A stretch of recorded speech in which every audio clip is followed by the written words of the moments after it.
Taxpayers in the city of La Crosse should expect to see some property tax relief next year. The city approved its nearly $72 million operating budget for next year, but even though costs are increasing for the city, there is an emphasis on keeping taxes low.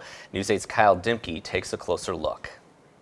The tax rate in La Crosse hasn't seen an increase since 2008, and Mayor Tim Cabot says this year was not going to be the year that changed. I think we have been working very creatively with our staff, with our operations, and then ultimately with the council to pass budgets that do work and really look at lowering the overall spending. The tax rate will remain the same as last year at $12.24 per $1,000 in property value. Even though city-provided services are improving and all city employees are receiving a small raise, causing the operating budget to rise slightly compared to last year, La Crosse homeowners will be seeing a savings of 20 cents on a $121,000 home in the city section of their tax bill. But how can costs increase yet property taxes decrease? One big contributor is new construction. We had new revenue of room tax that came into play, and our assessed value for the city of La Crosse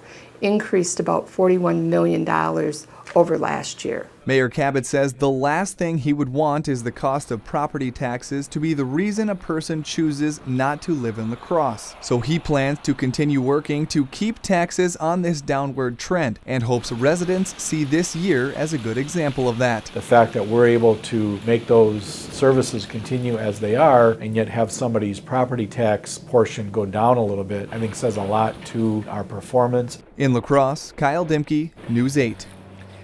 And it's important to note that this is just the city's portion of a homeowner's property taxes. This 20-cent decrease does not account for the county and school district portion.